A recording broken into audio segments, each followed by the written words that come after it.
Hello students, आज हम discuss करेंगे as versus ICP ओईएस versus ICP MS.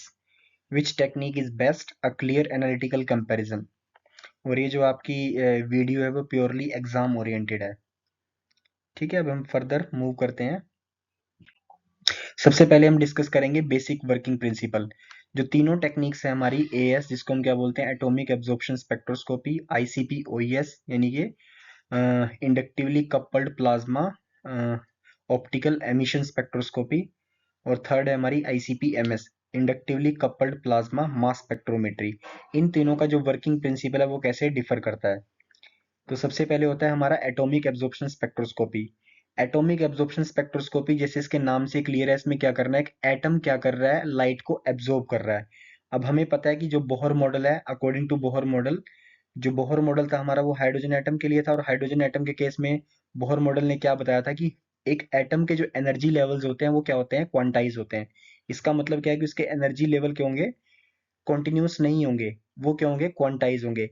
तो अगर हम उसके ऊपर एक रेडिएशन को डाल रहे हैं, कोई भी एनर्जी अगर हमने डाल दी है, और वो एनर्जी क्या करती है, इन दोनों एनर्जी लेवल के बीच की एनर्जी को मैच करती है, तो हमारी क्या हो जाती है, एब्जॉर्प्शन हो जाएगी। तो यही हमारा बेसिक प्रिंसिपल है कि जितनी ज्यादा एब्जॉर्प्शन होगी उतने ज्यादा हमारे पास क्या होंगे, ग्राउंड स्टेट के अंदर एटम होंगे, और उतनी ज्यादा हमारे सैंपल की क्या होगी, कंसंट्रेशन होगी। और उसके लिए अनटिल एंड अनलेस, ये कब होगा, जब हमारी जो हम रेडिएशन डाल रहे हैं उसकी एनर्जी क्या कर रही है, मैच कर रही है between the two energy levels, the first excited state and the ground state of the analyte under consideration. तो ये क्या करता है, अभी हम इसको रीड आउट करते हैं। Major absorption of light by the ground state atom. तो हमारा जो एटम है वो किस में होना चाहिए, ग्राउंड स्टेट के अंदर होना चाहिए। वहीं से वो क्या करेगा, एनर्जी को एब्जॉर्ब करके कहाँ पे जाएगा, एक्साइटेड स्टेट के अंदर जाएगा।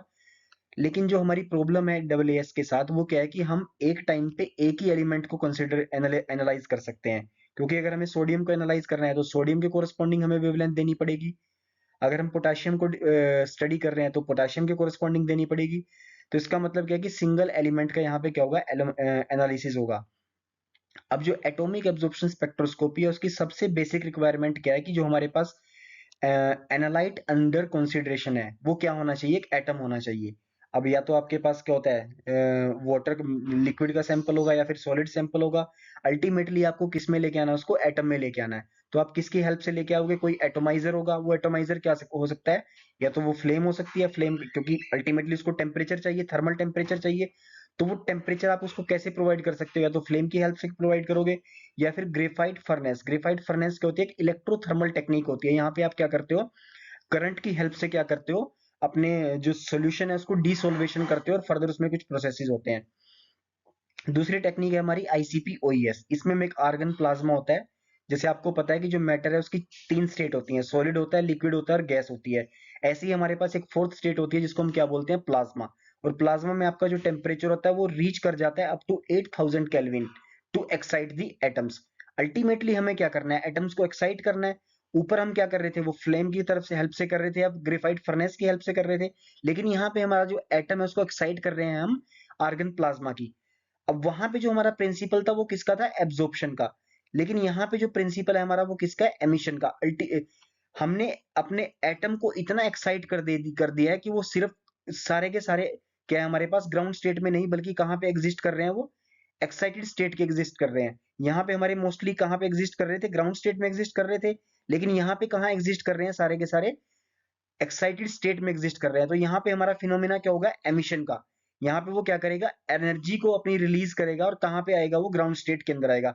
तो जितनी ज्यादा हमारी एनर्जी रिलीज होगी उतना ही ज्यादा क्या होगा, हमारे पास सैंपल की कंसंट्रेशन होगी। तो ये हमारा किसका प्रिंसिपल है, ऑप्टिकल एमिशन स्पेक्ट्रोस्कोपी का। तीसरी क्या होती है हमारे पास, आईसीपीएमएस। इसमें भी हम क्या लेंगे, हम आर्गन का प्लाज्मा लेंगे। और यहाँ पे आर्गन का प्लाज्मा क्या करता है, हमारा एटम्स को एक्साइट करने के साथ साथ वो क्या कर देता है, आयोनाइज कर देता है। आयोनाइज का मतलब क्या है कि वो इलेक्ट्रॉन को बाहर निकाल देगा। तो यहाँ पे हमारा जो एटम है वो किस में कन्वर्ट हो जाएगा, आयन में कन्वर्ट हो जाएगा। और हम with the help of mass spectroscopy, आपने मास स्पेक्ट्रोस्कोपी का प्रिंसिपल पढ़ा होगा कि वहां पे एम बाई जेड जो मास एनालाइजर क्या करता है, सेपरेट करता है on the basis of M by Z. M क्या है हमारे पास, जो आयन अंडर कंसिडरेशन है उसका मास है, और जेड क्या है, उसका चार्ज। तो ये हमारी एक्सट्रीमली सेंसिटिव टेक्निक है, क्योंकि ये किसके ऊपर डिपेंड कर रही है, एम बाई जेड के ऊपर।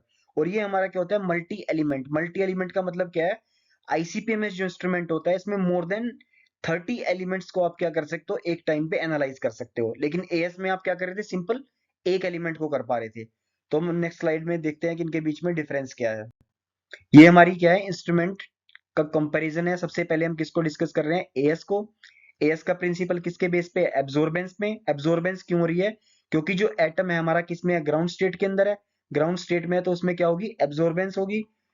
और दूसरी बात क्या है, किसकी सेंसिटिविटी। सेंसिटिविटी क्या होता है कि आप किस लेवल तक जाके अपने एनालाइट को एनालाइज कर पा रहे हो। तो यहाँ पे जो सेंसिटिविटी है हमारी वो क्या होती है, पीपीएम या फिर पीपीबी लेवल।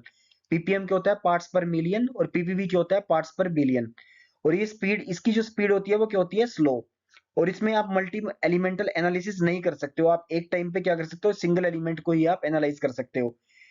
और हमारी ये जो टेक्निक होती है वो लो कॉस्ट होती है थोड़ी, इसको हम क्या बोल सकते हैं, इकोनॉमिक टेक्निक है हमारी। अब दूसरी टेक्निक हमारी क्या है, आईसीपी ओईएस। जैसे जो एएस है उसके अंदर हमारे पास प्रिंसिपल क्या था, एब्जॉर्बेंस के बेस पे था। लेकिन जो आईसीपी ओईएस है यहाँ पे हमारे मोस्टली एटम कहाँ पे एग्जिस्ट करते हैं, एक्साइटेड स्टेट में एग्जिस्ट करते हैं।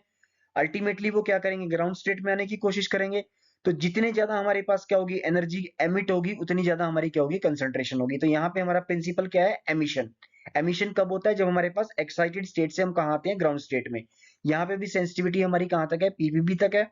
ये टेक्निक हमारी कंपेरेटिवली फास्ट है। ऐसा नहीं है कि बहुत फास्ट टेक्निक है, लेकिन ये कंपेरेटिवली फास्ट टेक्निक है in comparison to double AS. और यहाँ पे हम मल्टी एलिमेंटल एनालिसिस कर सकते हैं। ठीक है, और इसकी जो कॉस्ट होती है वो मीडियम होती है, यानी कि it is someway between AS and ICPMS. जो तीसरी टेक्निक है हमारी वो क्या है, आईसीपीएमएस। इसमें जो प्रिंसिपल है हमारा क्या है, मास टू चार्ज। अब इसमें मास टू चार्ज की बात क्यों कर रहे हैं, एएस में हमने नहीं की चार्ज की बात, आईसीपी ओईएस में हमने नहीं की है, क्योंकि जो इंडक्टिवली कपल्ड प्लाज्मा, यहाँ पे आर्गन का प्लाज्मा होता है जिसका टेम्परेचर होता है 8000 केल्विन। तो उस टेम्परेचर पे क्या होता है, हमारे पास जो एटम है वो क्या हो जाता है, आयोनाइज हो जाता है। जब आयोनाइज हो जाएगा, जितने भी हमारे एनालाइट हैं वो सारे के सारे आयोनाइज हो जाएंगे। अल्टीमेटली वो किसमें जाएंगे, मास स्पेक्ट्रोमीटर के अंदर जाएंगे। तो मास स्पेक्ट्रोमीटर क्या करता है, उनको स्क्रीनिंग करता है on the basis of M by Z charge. तो जिसका जितना एम बाई जेड होगा उसके कोरस्पॉन्डिंग हमारे अलग अलग एलिमेंट को वो क्या करेगा, एनालाइज करेगा। इस केस में हमारी सेंसिटिविटी बढ़ जाती है, PPT, that is parts per trillion. यहाँ पे हमारी क्या चली जाती है, sensitivity up to part per trillion. यानी कि आप up to 10 raise to power 12, up to 10, अगर 10 रेज टू पावर 12 में आपका एक भी एटम प्रेजेंट है, उसको भी हमारा आईसीपीएमएस इतना ज्यादा सेंसिटिव है कि उसको वो क्या कर सकता है, डिटेक्ट कर सकता है। एएस के अंदर हमारी जो सेंसिटिविटी है वो सिर्फ क्या है, only up to PPM, that is up to 10 raise to power 6। अगर 10 रेज टू पावर 6 में से एक एटम है तो उसको कौन एनालाइज एनालाइज कर पाएगा, डबल एएस कर पाएगा। लेकिन अगर 10 रेज टू पावर 12 तक आप जाते हो तो वहां पे कौन एनालाइज कर पाएगा, आईसीपीएमएस। तो ये टेक्निक क्या होती है, हमारी वेरी फास्ट टेक्निक होती है। और इसमें आप मल्टी एलिमेंट एनालिसिस कर सकते हो। More than 40 element can be analysed at a single time with the help of ICPMS, and it is a very costly technique. ठीक है, अब फर्दर हमारे पास क्या आती है, एप्लीकेशन। एप्लीकेशन क्यों होगी, आप डब्ल्यूएस की हेल्प से आप वाटर की हार्डनेस, हार्डनेस का मतलब क्या हो कि आपके कैल्शियम और मैग्नीशियम को आप डिटेक्ट कर सकते हो डब्ल्यूएस के अंदर। हैवी मेटल्स कौन सी होती है हमारी, हैवी मेटल जैसे लेड होगी, क्रोमियम हो गया, मर्क्यूरी हो गया, कैडमियम हो गया, इन मेटल्स को भी आप डिटेक्ट कर सकते हो with the help of WS. कई बार क्या होता है, हमारे पास फूड के अंदर एडल्ट्रेशन होती है, फार्मा के कुछ प्रोडक्ट होते हैं उनमें भी एडल्ट्रेशन होती है। फूड का मैं एग्जांपल देता हूं आपको, जैसे टर्मरिक होता है, टर्मरिक में किसकी एडल्ट्रेशन होती है, लेड क्रोमेट की। तो अगर हमारा टर्मरिक के सैंपल के अंदर लेड के कोरस्पॉन्डिंग कोई भी कंसंट्रेशन आ रही है डब्ल्यूएस के अंदर, इसका मतलब क्या है कि आपकी जो टर्मरिक है वो क्या है, एडल्ट्रेटेड है। दूसरी टेक्निक है हमारी आईसीपीओएस। आईसीपीओएस का जो सबसे बेस्ट जो यूज होता है वो होता है जियोलॉजिकल या फिर सॉइल सैंपल्स के अंदर। सॉइल के सैंपल हो गए, मेटल के सैंपल हो गए, अलॉय के सैंपल हो गए, या फिर वेस्ट वाटर हो गया, और एनवायरमेंटल मॉनिटरिंग हो गया। तीसरी टेक्निक है हमारी, मैंने आपको बताया था कि आईसीपीएमएस, इसका क्योंकि ये क्या है, हमारी बहुत सेंसिटिव टेक्निक है। तो ब्लड के सैंपल यानी कि जो हेल्थ रिलेटेड हमारे जो भी सैंपल है वो हमें सबके सब कहाँ पे डिटेक्ट होंगे, आईसीपीएमएस के अंदर डिटेक्ट होंगे। क्लिनिकल सैंपल जैसे कि ब्लड, यूरिन हो गया। सेमीकंडक्टर इंडस्ट्री के अंदर होता है हमारे पास, इसका यूज होता है क्योंकि सेमीकंडक्टर इंडस्ट्री है, वहां पे हमारे यूज होते हैं RE, that is rare earth elements. और जो आईसीपीएमएस है वो क्रिस्टल क्लियर टेक्निक है हमारे आरईज को एनालाइज करने के लिए। Ultra trace analysis, ultra trace analysis क्यों बोल रहे हैं इसको, क्योंकि ये up to PPT level, that is up to 1 × 10⁻12, वहां तक भी ये क्या कर सकता है, एनालाइज कर सकता है। और इसके अंदर क्या है, क्योंकि हम m बाई जेड ले रहे हैं। अब जैसे हमारा क्लोरीन का आइसोटोप है, क्लोरीन में हमारे दो आइसोटोप होते हैं, एक 35 होता है, एक 37 होता है। अब इसमें क्योंकि क्या कर रहे हैं, हम m बाई जेड रेशो ले रहे हैं, तो इसका मतलब क्या है कि ये आइसोटोप्स को भी डिटेक्ट कर सकता है। ये not only analyse the particular atom और element, it even analyse their isotopes also. So this is the one of the greatest advantage of ICPMS. तो अगर ये वीडियो आपको यूजफुल लगी हो तो प्लीज आप इस चैनल को सब्सक्राइब कीजिए, वीडियो को लाइक कीजिए और शेयर कीजिए। Thank you.